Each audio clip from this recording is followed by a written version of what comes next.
₹500 की monthly SIP की जगह 50,000 रुपए का लमसम यानी एक मुश्त निवेश करने के लिए म्यूचुअल फंड सही है या नहीं? क्या म्यूचुअल फंड में लमसम निवेश करना चाहिए? अगर आप म्यूचुअल फंड में निवेश करने की सोच रहे हैं तो ये सवाल आपके मन में भी उठ रहे होंगे। तो सबसे पहले समझ लें कि एसआईपी और लमसम इन्वेस्टमेंट में अंतर क्या है। एसआईपी का मतलब होता है सिस्टमैटिक इन्वेस्टमेंट प्लान। इसमें आप हर महीने, 3 महीने या 6 महीने पर डिसिप्लिन्ड वे से एक तय राशि किसी फंड में लगाते हैं। इसमें न्यूनतम ₹100 या ₹500 से निवेश शुरू किया जा सकता है।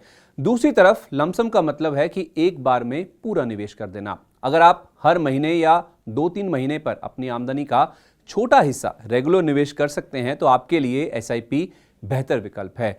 अगर आप हर महीने निवेश करने की बजाय एक बड़ी रकम का निवेश एक बार में ही करना चाहते हैं और जोखिम लेने की क्षमता है तो लमसम निवेश आपके लिए ज्यादा फायदेमंद है। जैसे कि आपको बोनस में अच्छी खासी रकम मिली है, या कोई पुश्तैनी जमीन की बिक्री पर हिस्से के रूप में बड़ा अमाउंट मिला है, या आप कोई कारोबारी हैं जिसके पास पिछले 1-2 साल में काफी नकदी बच गई है, तो आपके लिए बेहतर है कि एक मुश्त तरीके से पैसा किसी म्यूचुअल फंड में लगाते हैं। हालांकि ऐसे नौकरी पेशा लोगों के लिए एसआईपी बेहतर होता है जो सैलरी आने पर ही हर महीने छोटा छोटा निवेश कर पाते हैं। लमसम का फायदा यह है कि निवेशकों को बाजार पर लगातार निगरानी रखने की जरूरत नहीं होती। साथ ही आप एक बार निवेश करके चिंता मुक्त हो सकते हैं। लमसम निवेश से आपको कंपाउंडिंग का फायदा मिलता है, यानी चक्रवृद्धि तरीके से आपका रिटर्न बढ़ता रहता है। लेकिन उन्हें यह बात अच्छी तरह से समझनी होगी कि उन्हें निवेश कब करना है। लमसम निवेश तब ज्यादा सही है जब बाजार गिरावट के दौर में हो। दूसरी तरफ एसआईपी में आप किसी भी समय निवेश कर सकते हैं। लमसम निवेश में जोखिम भी ज्यादा होता है, इसलिए एक्सपर्ट इससे बचने की सलाह देते हैं। इक्विटी फंड्स में शेयर बाजार के उतार चढ़ाव का रिटर्न पर भारी असर होता है। शेयर बाजार जब नीचे है तो आपको लमसम निवेश करने पर अच्छा रिटर्न मिल सकता है, लेकिन ये अंदाजा लगा पाना काफी मुश्किल होता है कि बाजार आगे कहां जाएगा। अगर आपने मार्केट की काफी गिरावट के दौर में बड़े फंड का लमसम निवेश कर दिया है तो आपको इक्विटी फंड्स में 8 से 10 साल में ज्यादा फायदा हो सकता है। लेकिन ये बात भी ध्यान रखनी होगी कि गलत समय पर किया गया निवेश आपको नुकसान पहुंचा सकता है। यानी लमसम निवेश से ऐसे मंझे हुए निवेशकों को ज्यादा फायदा होता है जिनको शेयर बाजार की अच्छी जानकारी होती है या जो बाजार पर लगातार नजर रखते हैं। दूसरी तरफ डेट फंड में आपको बस ये अंदाजा लगाना होगा कि आगे महंगाई और ब्याज दरें बढ़ेंगी या नहीं। ब्याज दरों और महंगाई के बढ़ने के दौर में डेट फंड का प्रदर्शन कमजोर हो जाता है।